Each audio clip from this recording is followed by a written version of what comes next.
Ye ye ye.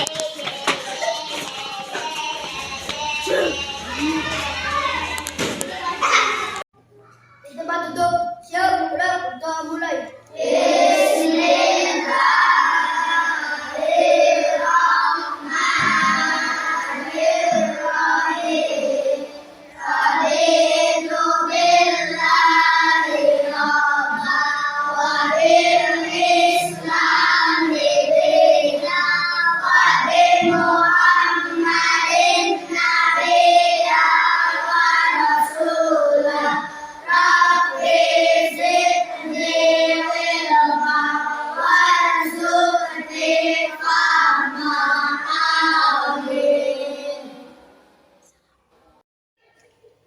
Indonesia tanah airku, karena tumpah darahku. Di sanalah aku berdiri, jadi batu ibuku. Indonesia bangsaku, bangsa dan tanah airku. Marilah kita bersatu, Indonesia bersatu. Hiduplah tanahku, hiduplah negeriku, bangsaku, rakyatku semuanya. Bangunlah jiwanya, bangunlah raganya, untuk Indonesia Raya. Indonesia Raya, merdeka, merdeka, karena umatku yang ku cinta. Indonesia Raya, merdeka, merdeka, hidup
berarti apa? Ya?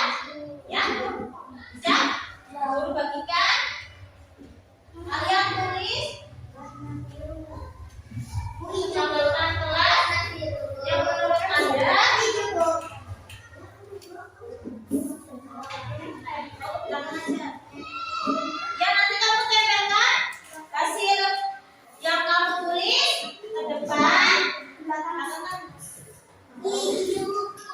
Nanti kita sepakati kesepakatan itu.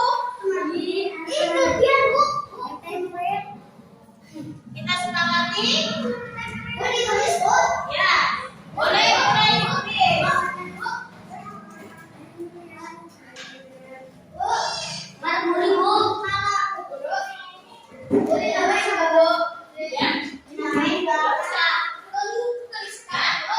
Boleh kalian tulis. Menurut kalian kesepakatan kelas apa yang ada di kelas kalian ini? Iya boleh. Boleh.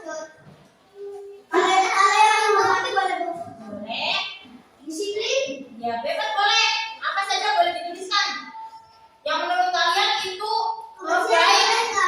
Ya, yang penting itu baik untuk kelas kalian. Nanti aja.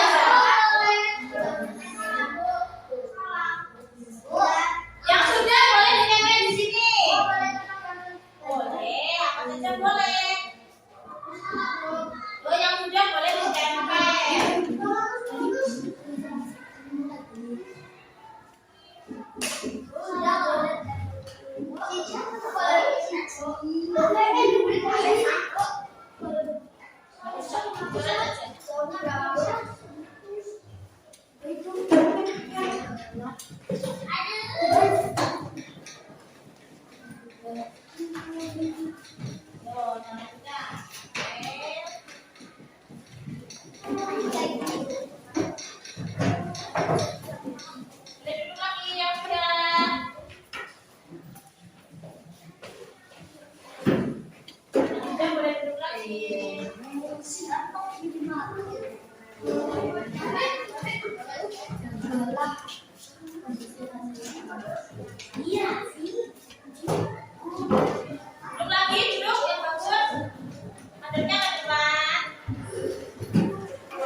Di sini kebanyakan berarti di sini.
Po.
Assalamualaikum warahmatullahi wabarakatuh.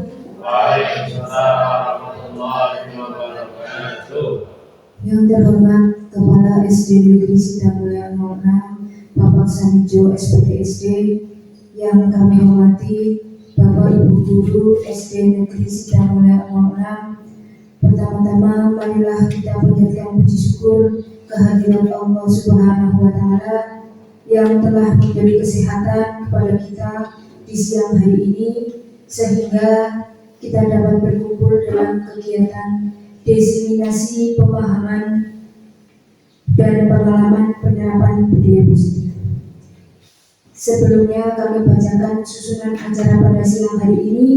Acara yang pertama yaitu pembukaan, acara yang kedua menyanyikan lagu Indonesia Raya, 3 sambutan dari Bapak Kepala Sekolah, 4 acara inti, dan yang kelima penutup. Marilah kita buka acara hari ini dengan bacaan basmalah bersama-sama. Bismillahirrahmanirrahim. Acara selanjutnya yaitu menyanyikan lagu Indonesia Raya. Dimohon Bapak dan Ibu diperkenankan berdiri.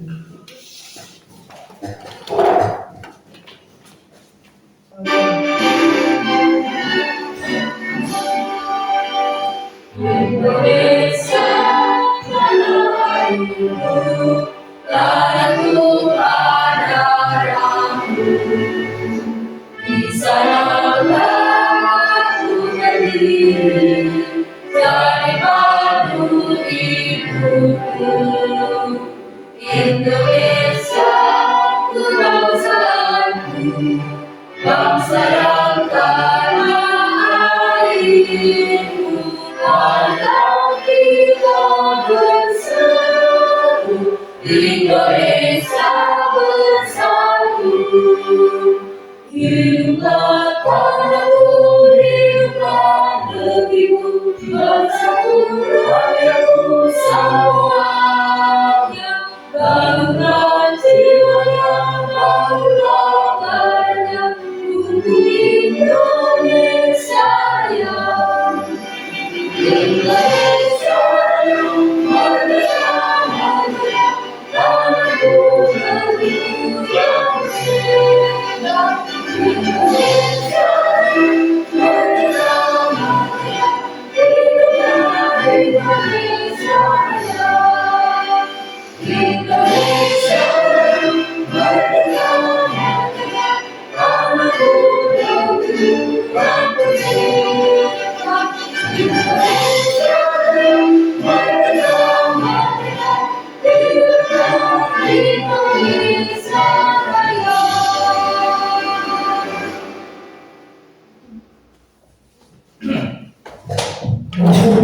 Mohon diberikan. Acara yang ketiga, sambutan dari Bapak Kepala Sekolah kepada beliau Bapak Samijo SPDSD, Disilakan.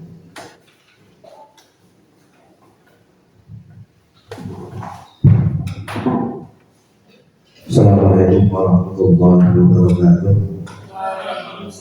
Selamat salam sejahtera bagi kita semuanya. Bapak Ibu Guru SD Negeri Sidomulyo yang saya hormati. Yang pertama dan utama marilah kita panjatkan puji syukur kepada Allah Subhanahu wa taala, Tuhan yang Maha Esa. Pada kesempatan yang baik ini kita masih banyak diberi kenikmatan, terutama nikmat sehat, sehingga kita bisa melaksanakan kegiatan yaitu destinasi pemahaman dan pengalaman penerapan budaya positif di Indonesia untuk kegiatan pendidikan guru penggerak, calon guru penggerak Guru Tias Puspitasari SPD. Pada kesempatan kali ini saya mengucapkan terima kasih atas terselenggaranya kegiatan diseminasi pada kesempatan yang kali ini.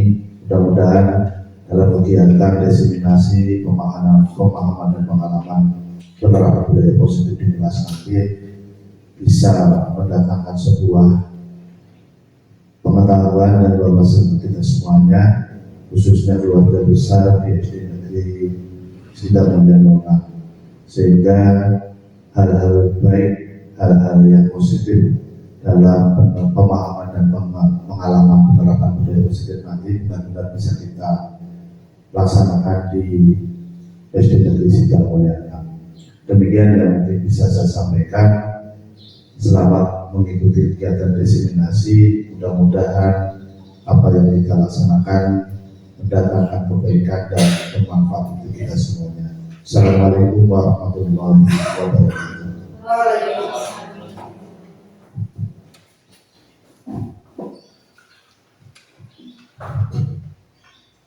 Acara berikutnya adalah acara inti yang akan disampaikan oleh Ibu Tias Puspitasari SPD. Kepada Ibu Tias Puspitasari SPD, disilakan.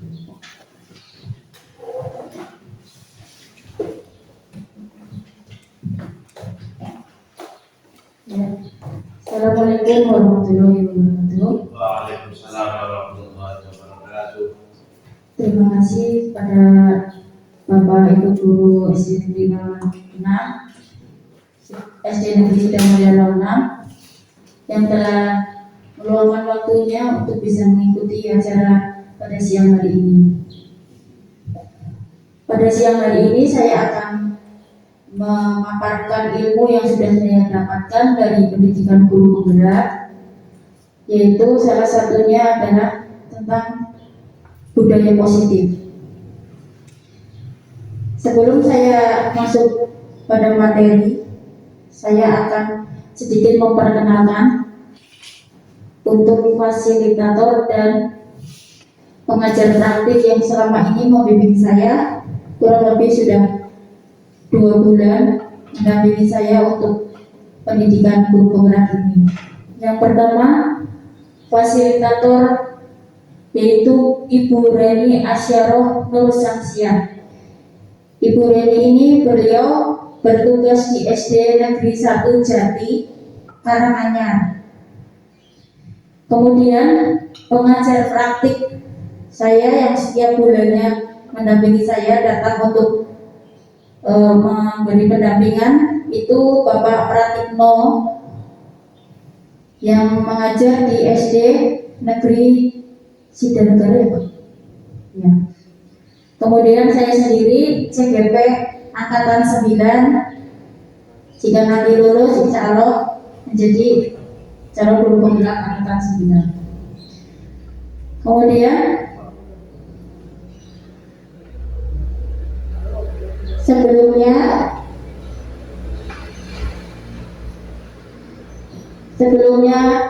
kita sudah pernah mendengar tentang budaya positif ya. Dari budaya positif itu mungkin ada yang Bapak atau Ibu tahu apa itu budaya positif yang ada di benak Bapak Ibu. Mungkin ada yang sudah tahu apa itu budaya positif.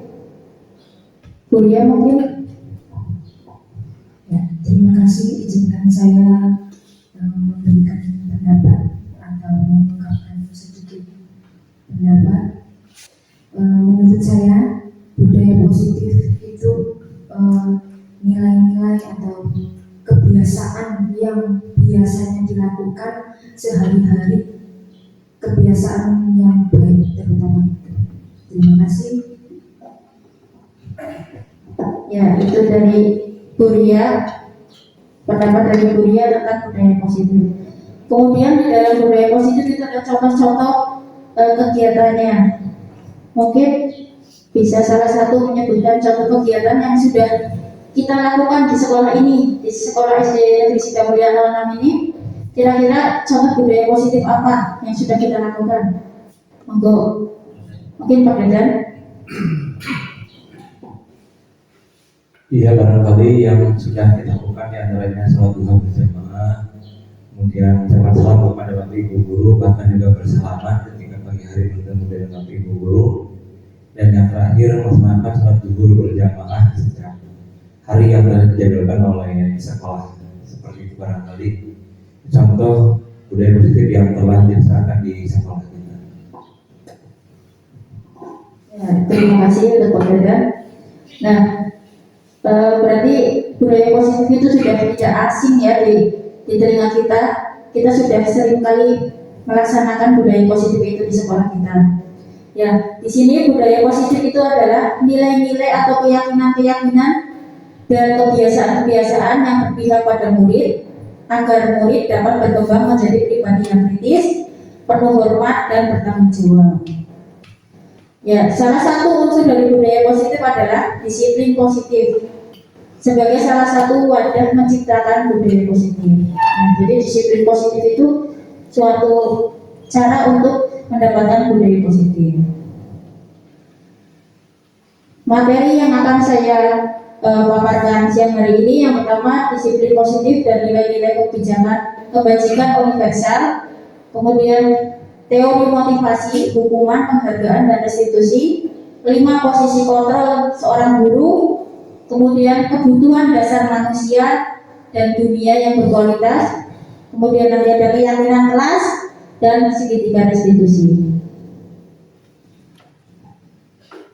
Kebajikan universal, nilai-nilai kebajikan yang disepakati bersama, lepas dari suku bangsa, agama, bahasa maupun latar belakangnya. Nilai-nilai ini merupakan payung besar dari sikap dan perilaku kita atau nilai-nilai yang merupakan fondasi kita berperilaku. Jadi lepas dari segala perbedaan ya. Kemudian sebelumnya kita lakukan sebentar ya. Coba Bapak dan Ibu kepalkan salah satu tangan, boleh tangan kanan atau tangan kiri, bebas. Mau kepalkan satu tangan, kepalkan dengan erat. Kemudian bayangkan bahwa Bapak dan Ibu itu sedang menyimpan sesuatu yang sangat berharga. Dalam kepalan itu Bapak dan Ibu menggenggam sesuatu yang sangat berharga menurut Bapak Ibu. Nah, di dalam kepalan tangan tersebut Bapak dan Ibu perlu menjaga benda tersebut sekuat tenaga. Karena benda tersebut itu penting bagi kehidupan Bapak Ibu. Kemudian bayangkan ada seseorang yang ingin mencoba untuk merebut apa yang ada di dalam kepalan Bapak Ibu itu dan berusaha untuk membuka kepala tangan Bapak Ibu dengan cara membujuk, menghardik, mengintimidasi, memarahi, menawari, menggelitik, bahkan menawari Bapak Ibu dengan uang. Nah, sekarang kira-kira apakah Bapak dan Ibu akan membuka kepala tangan Bapak Ibu tersebut? Tidak ya. apapun yang terjadi, Bapak dan Ibu tidak akan membuka kepalan tangan tersebut ya. Jadi tidak boleh terpengaruh dengan hal-hal apapun di luar kontrol diri kita ya. Ya, itu merupakan prinsip teori kontrol. Jadi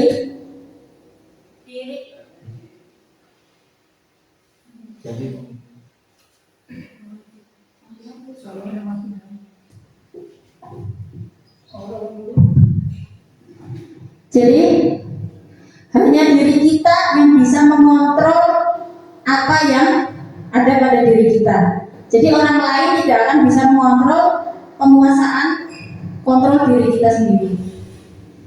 Jadi meskipun orang lain memiliki keinginan yang sama dengan kita, tetapi orang lain tidak akan bisa mempengaruhi kita. Nah, itu termasuk prinsip teori kontrol. Nah, di sini ada stimulus respon. Stimulus responnya itu berupa realita kita sama. Jadi kebutuhan kita itu sama. Dan dalam teori kontrol, realitanya kebutuhan kita itu berbeda. Menurut orang, kebutuhan kita itu sama. Tapi sebenarnya kebutuhan orang itu berbeda-beda, meskipun tujuannya sama. Kemudian semua orang melihat hal yang sama. Tapi pada kenyataannya semua orang memiliki gambaran yang berbeda. Meskipun kita melihat gunung, sama-sama melihat gunung atau laut, tetapi sebenarnya gambaran yang ada di pikiran kita itu berbeda-beda. Yang kita pikirkan itu berbeda. Kemudian kita mencoba mengubah orang agar berpandangan sama dengan kita. Tapi sebenarnya kita itu yang harus berusaha memahami pandangan orang lain. Kemudian perilaku buruk dilihat sebagai suatu kesalahan. Teori kontrolnya, semua perilaku memiliki tujuan. Dan selanjutnya, disiplin positif menurut Stephen R. Covey. Pendekatan teori kontrol yaitu satu, Anda tidak bisa mengontrol orang lain, hanya Anda yang dapat mengontrol diri Anda. Kemudian yang kedua, semua perilaku memiliki tujuan. Apa yang kita lakukan pasti ada tujuannya. Kemudian ketiga, model berpikir menang dan menang. Karena setiap manusia itu berpikirnya ingin menang dan menang. Kemudian empat, kolaborasi dan konsensus menciptakan pilihan-pilihan baru. Manusia itu ingin memilih sesuatu hal yang baru. Kemudian lima, realita kebutuhan orang berbeda. Pada kenyataannya kebutuhan orang itu berbeda-beda meskipun tujuannya sama. Disiplin. Disiplin itu adalah dalam budaya kita, makna disiplin itu dimaknai menjadi sesuatu yang dilakukan seseorang pada orang lain untuk mendapatkan kepatuhan. Jadi cara seseorang untuk mendapatkan kepatuhan supaya orang itu patuh, makanya dibuat suatu kedisiplinan. Kita cenderung menghubungkan kata disiplin dengan ketidaknyamanan. Biasanya kalau harus disiplin itu biasanya kita menjadi kurang nyaman ya, karena kita tidak bisa seenaknya. Nah, sekarang apa itu disiplin? Disiplin itu menurut Ki Hajar Dewantoro itu gunanya untuk menciptakan murid yang merdeka. Syarat utamanya adalah harus ada yang disiplin. Harus ada disiplin yang kuat. Disiplin diri maupun motivasi internal. Apa itu disiplin? Disiplin adalah belajar mengontrol diri dengan menggali potensi kita agar tercapai tujuan mulia, yaitu menjadi seseorang yang kita inginkan sesuai dengan nilai-nilai yang kita hargai. Disiplin positif merupakan salah satu cara menerapkan disiplin yang bertujuan untuk menumbuhkan kesadaran serta memberdayakan anak untuk melakukan tanpa sokongan, ancaman maupun hukuman. Jadi disiplin positif itu dilakukan tanpa ada hukuman, ancaman atau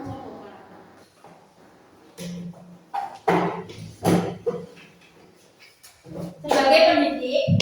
Tujuan kita kita adalah menciptakan anak-anak yang memiliki disiplin sendiri sehingga mereka bisa berperilaku dengan mengacu pada nilai-nilai kebajikan universal dan memiliki kebajikan motivasi intrinsik bukan ekstrinsik.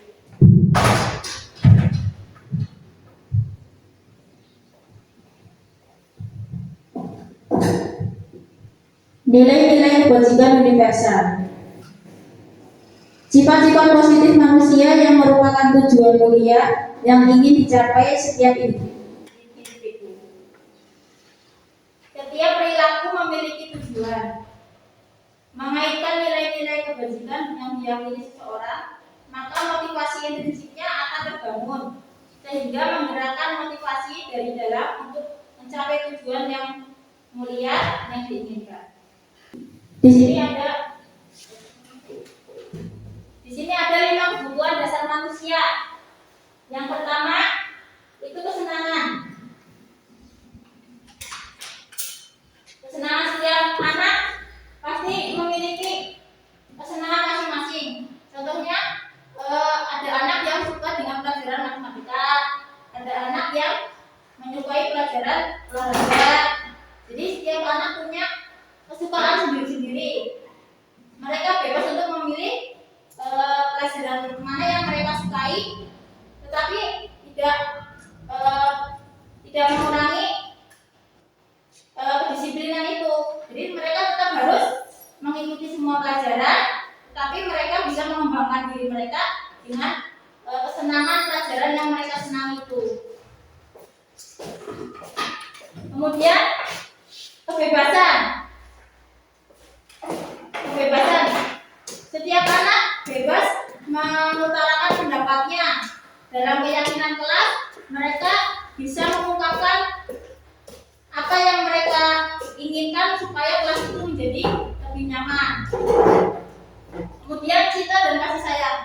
Setiap manusia atau setiap anak pasti membutuhkan cinta dan kasih sayang, baik itu dari orang tuanya maupun dari gurunya, serta bisa juga dari teman-temannya. Karena jika anak tersebut kurang kasih sayang, mungkin anak itu cenderung suka menyendiri. Jadi anak itu kurang percaya diri karena merasa dirinya itu tidak ada yang sayang sama anak tersebut. Kemudian 5 kebutuhan dasar manusia yang selanjutnya adalah penguasaan. Setiap anak punya potensi masing-masing. Ada anak yang suka berorganisasi, mungkin dia bisa dijadikan menjadi ketua kelas atau menjadi koordinator dalam suatu kegiatan.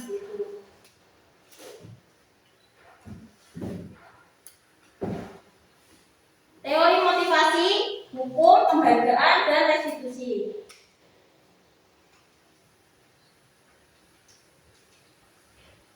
Untuk menghindari ketidaknyamanan atau hukuman, apa yang akan terjadi jika saya tidak melakukannya?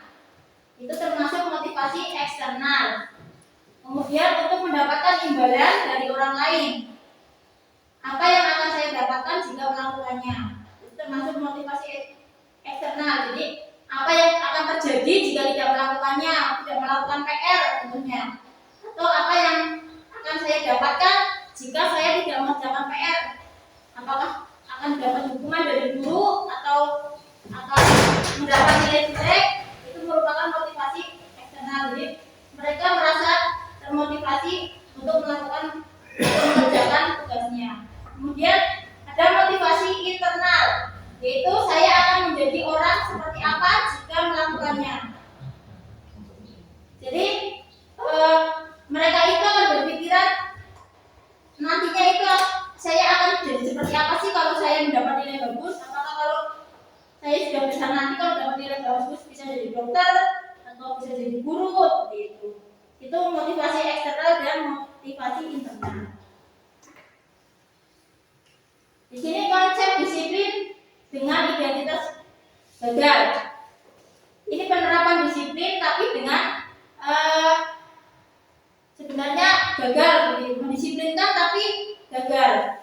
Yang pertama, mendisiplinkan dengan hukuman dan dengan penghargaan. Yang pertama dengan hukuman. Jadi kita berusaha mendisiplinkan tapi kita menghukum. Dampaknya kita akan yang pertama menyakitkan. Kita bisa menyakiti murid. Kemudian yang kedua, murid akan takut kepada guru. Jika tidak mengerjakan sesuatu nanti takut dihukum. Kemudian yang ketiga, tidak nyaman. Mereka tidak nyaman karena akan dihukum. Kemudian memaksa, karena hukuman itu sifatnya pasti memaksa. Kemudian murid menyembunyikan kesalahan. Biasanya karena saking takutnya, jadi murid itu malah berusaha untuk berbohong, menyembunyikan kesalahannya. Padahal dia yang melakukan, tapi karena takut dimarahi atau takut kena hukuman, jadi murid tersebut akan berbohong supaya tidak dihukum. Kemudian murid menjadi rendah diri karena takut, dia menjadi minder, jadi tertutup karena takut dimarahi. Konsep disiplin dengan memberi penghargaan yang kedua. Yang memberi penghargaan itu sebenarnya tidak efektif. Karena apa? Karena akan merusak hubungan antara guru dan murid. Karena adanya tumbuhnya sifat iri. Bu, kok yang kasih hadiah itu terus sih, Bu? Hanya siswa-siswa yang berprestasi atau siswa-siswa yang menurut saja yang mendapat apresiasi atau penghargaan. Sedangkan siswa yang kurang pintar dan siswa yang mungkin kurang rajin, mereka jarang mendapat penghargaan atau mendapat hadiah dari gurunya. Itu menimbulkan sifat iri. Kemudian mematikan kreativitas. Selanjutnya menghukum dengan sistem ranking. Dengan adanya ranking, mungkin yang ranking itu saja, yang berprestasi itu saja. Jadi penghargaan itu juga bisa membuat anak menjadi minder karena rankingnya selalu di bawah terus. Kemudian dengan adanya penghargaan itu bisa merangkas hak menghargai dirinya. Mungkin anak itu bisa menjadi tidak percaya diri karena mungkin merasa kurang dihargai oleh gurunya. Itu konsep disiplin dengan identitas yang gagal. Mungkin biasanya dengan hukuman atau penghargaan kita sebagai guru menganggapnya kalau dihukum anak itu akan menjadi nurut, atau jika dikasih hadiah anak itu bisa selalu berprestasi. Padahal sebenarnya itu malah membuat anak itu menjadi kalau dapat penghargaan jadi berharap terus. Nanti saya kalau nggak dikasih Pak Guru nanti protes gitu. Kemudian konsep disiplin dengan identitas sukses. Penerapan konsep disiplin dengan identitas sukses. Yang pertama dengan cara konsekuensi, yaitu penguatan jangka pendek. Jadi kita memberikan arahan kepada anak apa yang harus dilakukan supaya kegiatan itu hal tersebut bisa menjadi lebih baik, bisa terarah. Jadi kita memberikan penguatan kepada anak. Kemudian perlunya monitoring berkelanjutan. Jadi tidak setelah diberi masukan kemudian kita biarkan, itu tidak. Jadi kita perlu memonitor supaya anak tersebut dapat berlanjut prestasinya. Kemudian stimulus respon. Seperti tadi, stimulus respon itu mengurangi perilaku yang tidak dikehendaki. Jadi kita mengurangi perilaku anak yang tidak baik, kita bisa mengeremnya. Kemudian lanjut, murid menghormati peraturan. Jadi dengan konsekuensi itu murid bisa lebih menghormati peraturan yang ada di sekolah. Kemudian kehilangan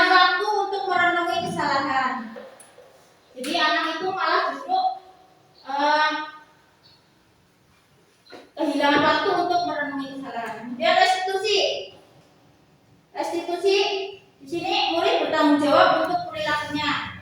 Jadi murid itu jadi tahu tanggung jawabnya atas perilakunya. Kalau saya melakukan ini, anak tersebut sudah tahu apa konsekuensinya, apa yang akan dia dapat. Dia fokus pada pemecahan masalah jangka panjang. Jadi kita tidak menghukum, tapi kita bersama-sama dengan siswa bagaimana caranya menyelesaikan masalah yang siswa itu hadapi. Misalnya siswa itu sering terlambat.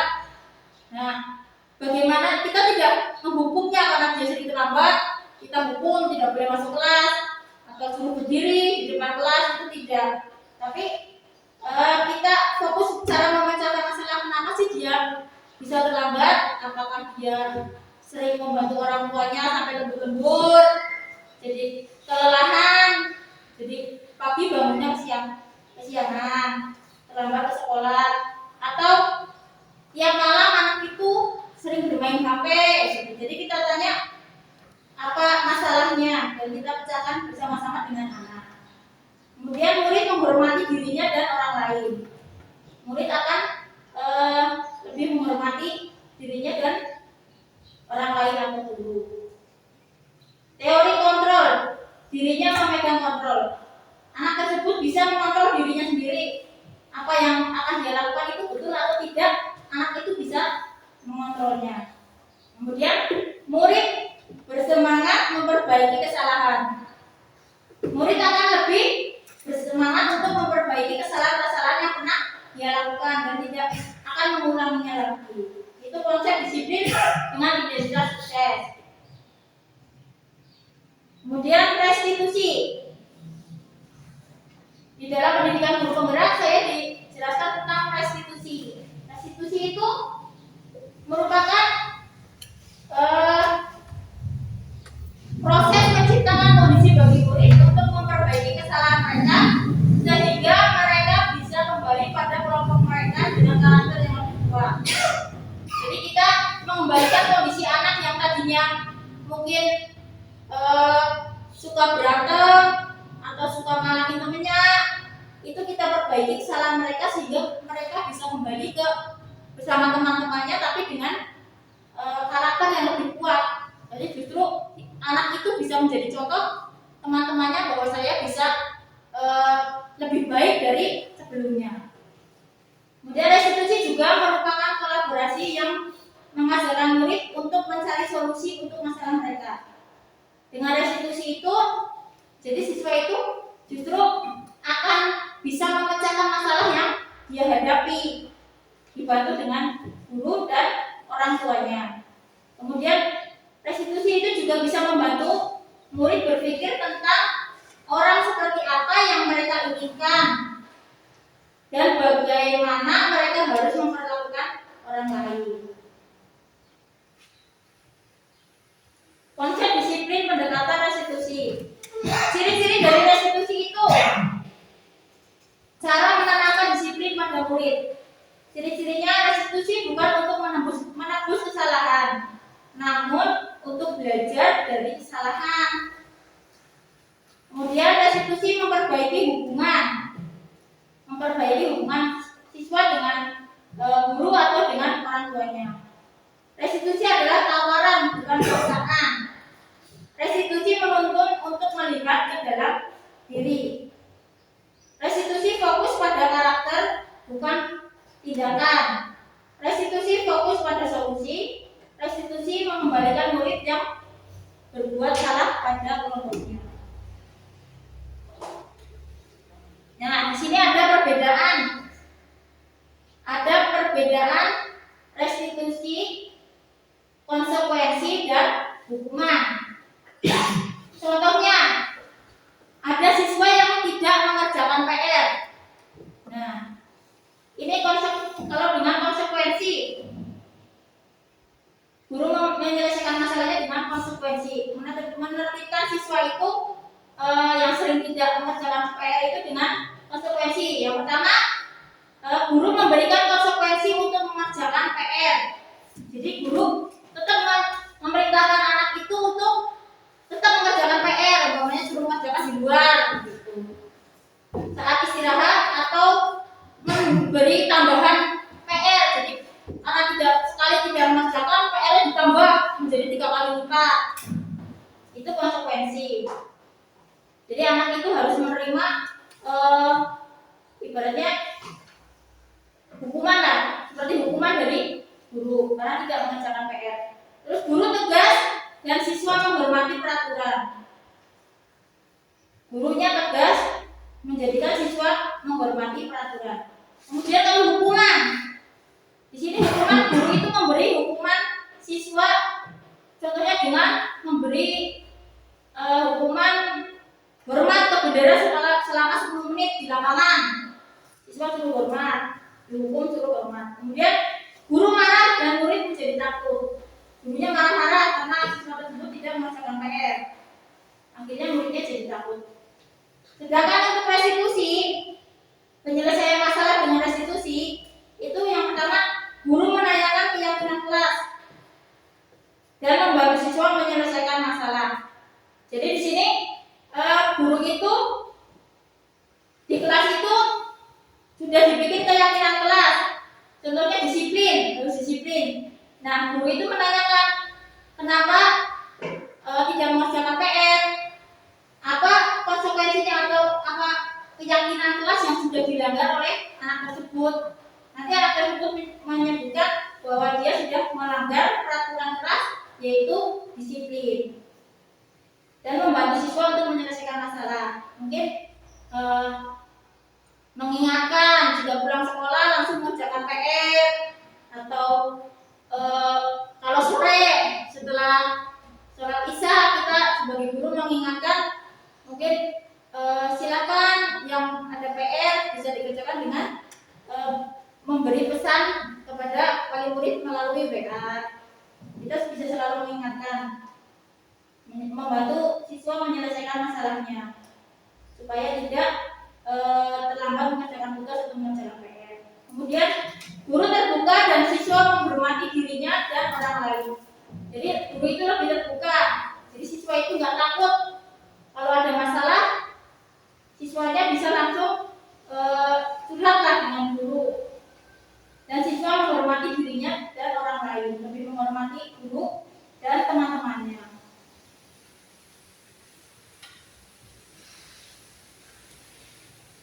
Nah, identitas yang gagal tadi sudah hukuman. Dengan hukuman sesuatu yang menyakitkan, jadi menyakitkan kalau dengan hukuman. Kalau dengan konsekuensi itu sesuatu harus terjadi dan murid tidak nyaman. Sedangkan dengan restitusi merupakan pilihan. Jadi siswa itu bisa memilih sendiri bagaimana caranya dia untuk menyelesaikan masalahnya. Dia yang berpikir sendiri, dia yang mencari solusinya sendiri. Guru hanya mengarahkan. Penerapannya selalu berusaha membangun motivasi intrinsik siswa dengan memberikan pemahaman dan contoh tindakan positif. Selalu berusaha memilih opsi restitusi jika anak berperilaku negatif. Berkolaborasi dengan teman sejawat dalam penerapan budaya positif di sekolah. Nah, di sini ada keyakinan kelas. Menurut Bapak Ibu, atau sudahkah di kelas masing-masing menerapkan keyakinan kelas? Sudah menerapkan keyakinan kelas? Kesepakatan kelas. Di kelas Pak Andri ini sudah. Ya. Mengapa keyakinan kelas?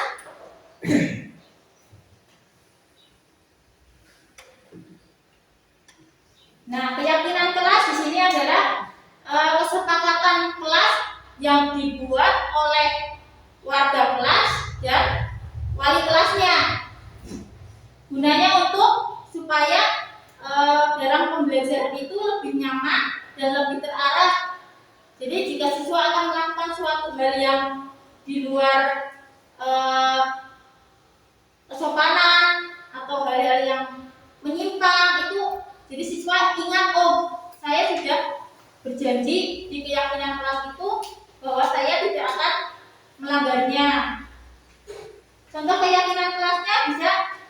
Dengan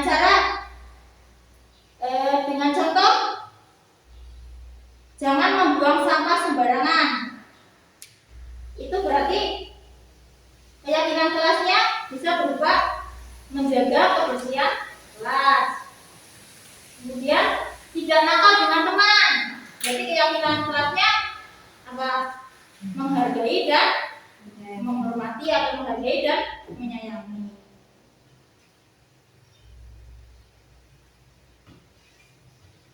Kemudian di sini ada 5 posisi kontrol restitusi. 5 posisi kontrol seorang guru di sekolah maupun di kelas. Yang pertama sebagai penghukum. Kebanyakan guru itu jika siswanya melakukan kesalahan biasanya menjadi penghukum. Kemudian pembuat rasa bersalah. Jadi karena nakut-nakuti biasanya jadi siswa itu merasa bersalah. Bisa kadang dengan ucapan, apa kamu tidak kasihan dengan Pak Guru? Apa kamu tidak kasihan dengan Bu Guru? Itu bisa membuat rasa bersalah pada anak. Kemudian menjadi teman. Posisi kontrol sebagai teman. Kita juga bisa menempatkan diri sebagai teman supaya anak itu lebih nyaman. Jadi dalam belajar itu dia tidak tegang, tidak kaku, tidak takut. Kemudian sebagai pemantau dan juga sebagai manajer.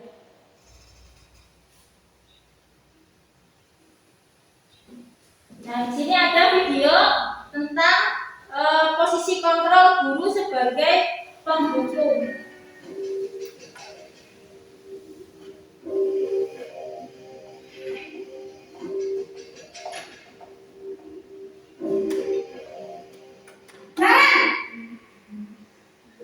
Sini kamu. Selamat pagi, Bu. Selalu terlambat. Kamu deh, pasti terlambat. Maaf, Bu.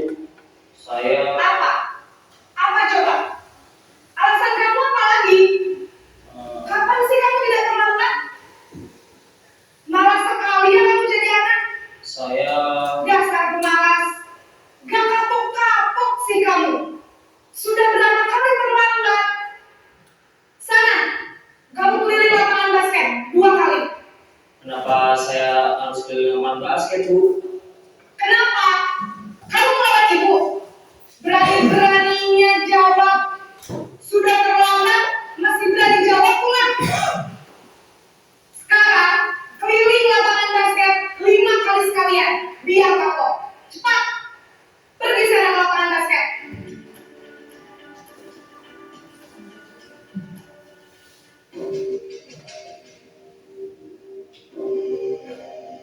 Jadi yang membuat rasa bersalah. Jadi supaya anak itu sadar sendiri kalau dia melakukan.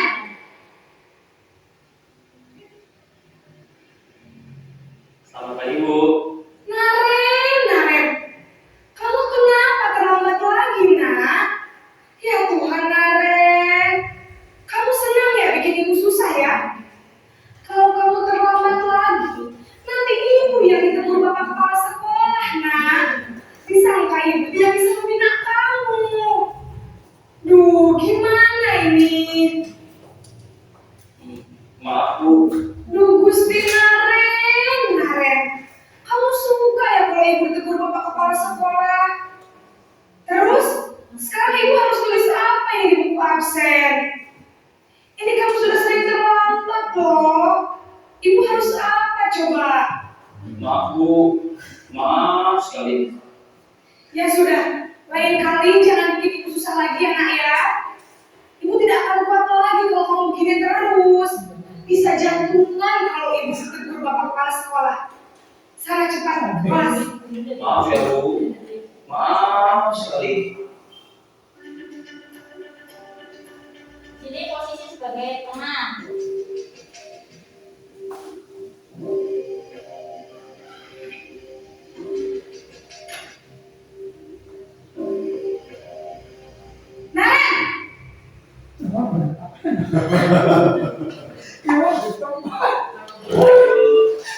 Wah, sudah jam berapa ini Iya sayang. Iya Bu, habis ibu saya lupa bangunkan saya Bu. Kamu malah menyalahkan ibu kamu.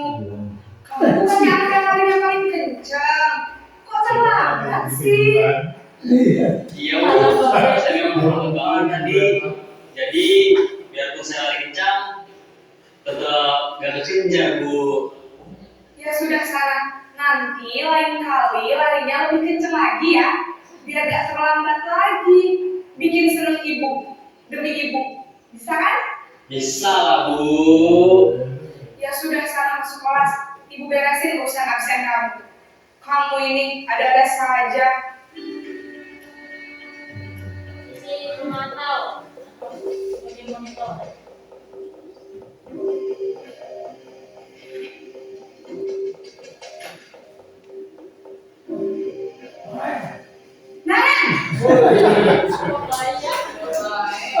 Naren,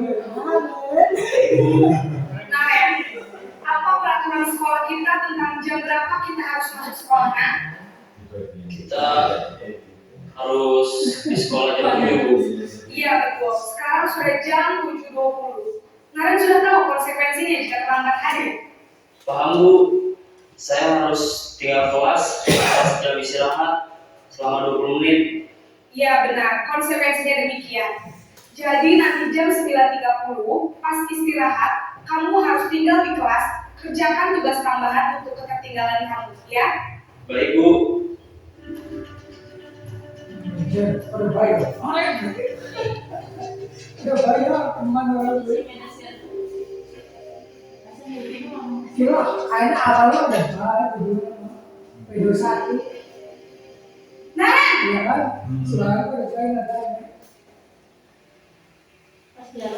pagi Bu. Selamat pagi Naren. Maaf Bu, saya terlambat. Iya, sekolah masuknya jam 7, sekarang sudah jam 7.20. Jadi sekarang bagaimana ini Naren? Maaf Bu, saya lupa setel alarm saya semalam. Baiklah, menurut kamu, keyakinan sekolah yang mana yang perlu kamu tingkatkan? Menghargai diri sendiri dan orang lain mungkin ya Bu. Setuju. Jadi, apakah Naren meyakini prinsip saling menghormati tersebut? Iya Bu, saya meyakininya. Apakah Naren bersedia memperbaiki masalah keterlambatan ini? Bersedia Bu. Bagaimana kamu akan perbaiki masalah keterlambatan ini? Saya akan coba untuk tidak lupa menyetel alarm saya Bu. Baik, kalau Naren lupa menyetel alarm di rumah, ada orang yang kira-kira bisa bantu mengingatkan tidak? Ada Bu, kakak saya, Kak Emma. Ada lagi selain Kak Emma? Selain Kak Emma, ada ibu saya. Baik, jadi yang mengingatkan Naren adalah Kak Emma dan ibu kamu ya. Kira-kira akan mulai setel alarm kapan nih Naren? Setelah pulang sekolah, akan segera saya lakukan. Baik, jadi Naren akan setel alarm untuk bangun besok pagi dan akan diingatkan oleh kakak dan ibunda Naren ya. Ada lagi yang mungkin perlu dilakukan Naren agar tidak terlambat bangun lagi? Tidak ada Bu. Baik Naren, terima kasih untuk kerjasama kamu. Sekarang kamu perlu kembali ke kelas untuk belajar. Baik Bu, terima kasih.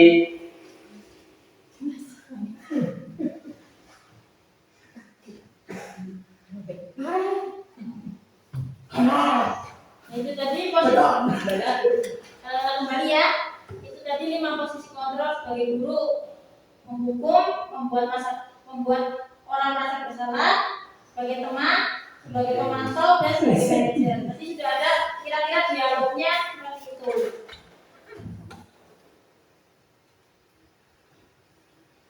Kemudian penerapannya, selalu berusaha untuk memahami persoalan terlebih dahulu dan tidak gegabah menghukum anak jika melakukan kesalahan. Jadi kita tanya alasannya itu apa, jangan langsung kita menghukum suruh hormat di depan bendera selama 10 menit atau setengah jam. Kita tanya alasannya kenapa. Pasti anak itu punya alasan tersendiri sehingga dia bisa melakukan kesalahan tersebut. Kemudian mencari tahu penyebabnya dan menggali kebutuhan dasar apa yang tidak dapat dipenuhi oleh anak tersebut sehingga melakukan hal negatif. Dengan begitu kita akan mencari solusi yang tepat dengan cara bertanya. Umpamanya dia sering berkelahi dengan temannya di rumah dan dengan temannya di sekolah. Nah itu kenapa dia selalu emosinya selalu meledak-ledak? Apakah dia di rumah juga sering dipukuli seperti itu, atau memang itu kebiasaan dia selalu ingin meluapkan emosinya kepada temannya, atau apakah dia sering dimarahi oleh orang tuanya atau oleh kakaknya atau oleh temannya yang di rumah. Mungkin dia sebenarnya itu dia menjadi korban kekerasan di rumah atau di lingkungan rumahnya, sehingga dia membawa masalah tersebut ke sekolah. Jadi dia ikut-ikutan melakukan apa yang dialami selama di rumah.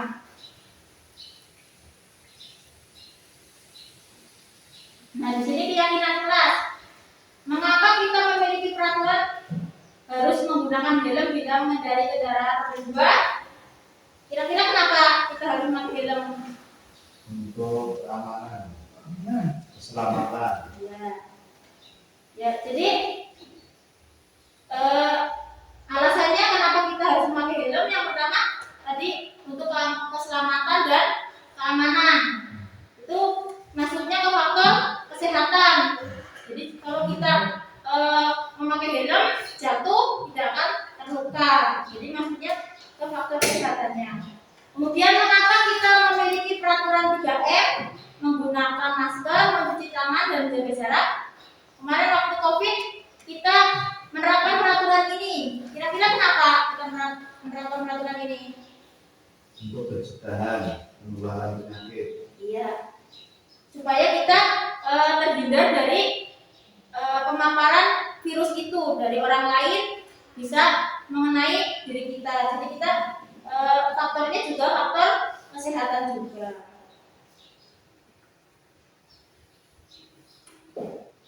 Sama seperti keyakinan kelas yang kita buat di kelas. Seseorang akan lebih tergerak dan bersemangat untuk menjalankan keyakinannya daripada hanya sekedar mengikuti serangkaian peraturan tertulis tanpa makna. Jadi mungkin di sekolah kita ada tulisan peraturan sekolah, tetapi peraturan itu hanya tertempel dan mungkin anak-anak juga jarang membacanya karena tidak tahu, atau karena mungkin mereka malas untuk membacanya. Tetapi jika peraturan itu diterapkan di kelas, yaitu dengan keyakinan kelas atau kesepakatan kelas, maka peraturan itu akan lebih kena ke anak. Jadi mereka akan lebih sadar akan apa yang mereka lakukan. Jadi karena mereka sudah bersepakat dan sudah menandatangani kesepakatan itu, berarti mereka harus menjalankannya, gitu. Nah, di sini pembentukan keyakinan kelas. Langkah-langkah pembentukan keyakinan kelas. Yang pertama bersifat lebih abstrak. Jadi dibuat dalam bentuk positif. Contohnya tadi mungkin anak diberi pertanyaan, kira-kira mau bagaimana keyakinan kelasnya mengenai kebersihan di kelasnya. Mungkin anak menjawabnya, jangan membuang sampah sembarangan. Nah, kalimat abstraknya itu menjaga kebersihan kelas. Jadi keyakinan kelasnya itu menjaga kebersihan kelas. Kemudian keyakinan kelas itu jangan terlalu banyak mungkin. Jadi kita ambil poin-poinnya, umpamanya datang tepat waktu, kemudian mengerjakan tugas tepat waktu, kemudian mendengarkan guru jika guru sudah menjelaskan. Itu mungkin bisa masuknya ke satu kalimat, yaitu disiplin. Jadi disiplin itu sudah mencampur datang tepat waktu, masuk kelas tepat waktu, itu maksudnya ke disiplin. Jadi tidak terlalu banyak kalimatnya. Kemudian berupa pernyataan universal. Jadi ini juga lebih mempersingkat kalimatnya. Misalnya tidak boleh mengganggu teman, tidak boleh nakal dengan teman. Pernyataan universalnya mungkin bisa dengan saling menghargai dan saling menghormati. Jadi otomatis sudah mewakili dari jangan mencela teman, jangan mengejek teman, tidak boleh nakal dengan teman, tidak boleh mengganggu dengan teman. Itu kita bisa singkat dengan lebih menghargai dan menghormati. Kemudian dalam keyakinan kelas itu semua warga kelas ikut berkontribusi. Jadi semua diajak untuk membuat kesepakatannya. Misalnya per orang ditanya keinginan mereka masing-masing itu apa.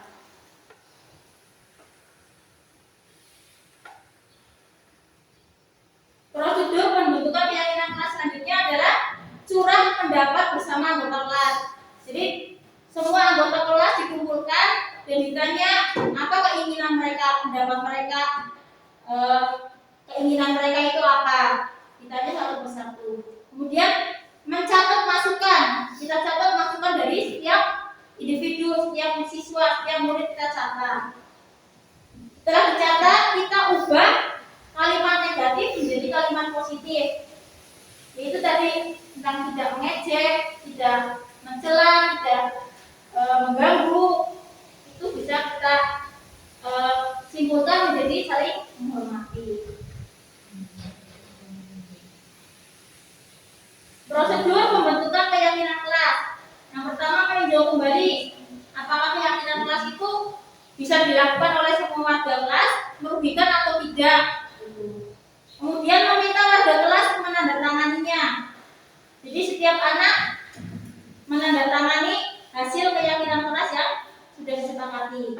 Kemudian keyakinan kelas itu bisa ditempel di salah satu dinding di kelas masing-masing.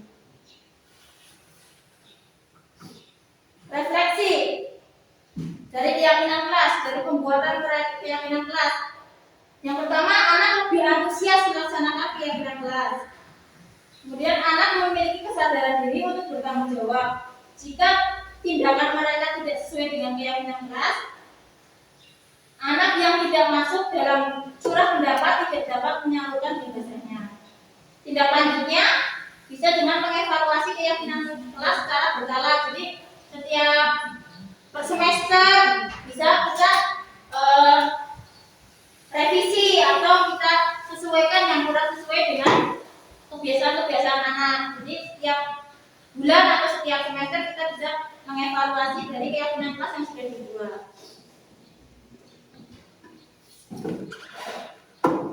Nah, tadi kita membahas segitiga restitusi. Di sini segitiga restitusi itu gunanya untuk menyelesaikan masalah yang dihadapi oleh anak. Segitiga restitusi yang pertama itu menstabilkan identitas. Jadi kita menenangkan dulu anak tersebut, umpamanya mereka bertengkar, pasti kan sama-sama emosi. Nah, cara menstabilkan identitasnya itu dengan ditenangkan dulu. Sebelum ditanya itu ditenangkan dulu. Karena kalau masih emosi kita tanya, pasti nantinya anak itu malah tambah emosi, jadi tambah berantem. Kemudian validasi tindakan salah. Kita menanyakan kepada anak itu apa tindakan yang dia perbuat, apakah tindakan itu salah atau tidak. Melakukan misalnya menjahili teman, kira-kira tindakan itu menurut anak itu, kalau kamu nakal ke teman itu salah atau enggak? Gitu. Kita tanya, kita validasi tindakannya itu salah atau tidak. Kita tanya sendiri ke anak tersebut, apakah salah atau tidak. Pasti anak itu bisa menilai tindakannya tersebut. Kemudian menanyakan keyakinan. Jadi kita menanyakan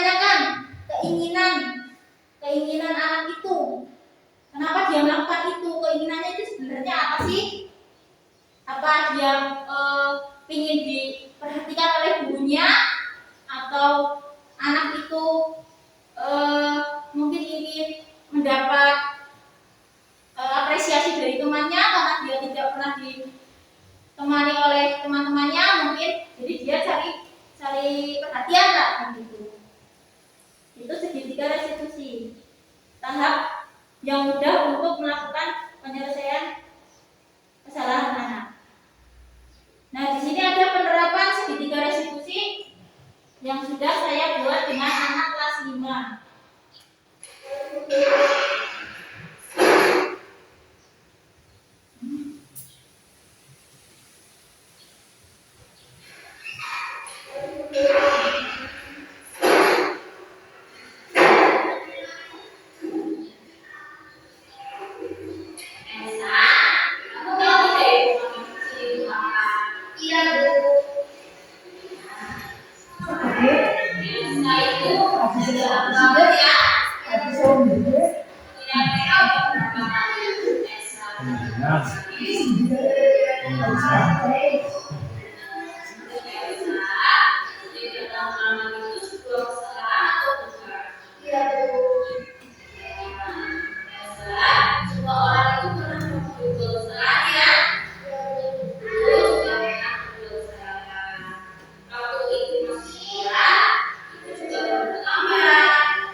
Demikianlah pemaparan atau berbagi pengalaman tentang budaya positif di sekolah maupun di dalam kelas yang saya dapat dari pendidikan guru penggerak angkatan 9. Semoga bermanfaat dan bisa lebih baik lagi untuk budaya positif yang sudah kita terapkan di sekolah kita, agar untuk sebagai motivasi supaya kita bisa lebih terinspirasi untuk membuat keyakinan kelas, untuk meningkatkan kebiasaan-kebiasaan yang sudah kita lakukan di sekolah.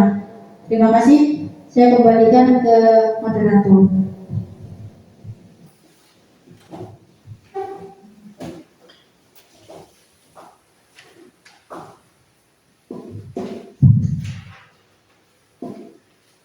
Acara yang kelima yaitu penutup. Mari kita tutup acara siang hari ini dengan bacaan hamdalah bersama-sama. Alhamdulillah. Demikian rangkaian acara pada siang hari ini. Mohon maaf apabila ada tutur kata yang kurang berkenan. Assalamualaikum warahmatullahi wabarakatuh.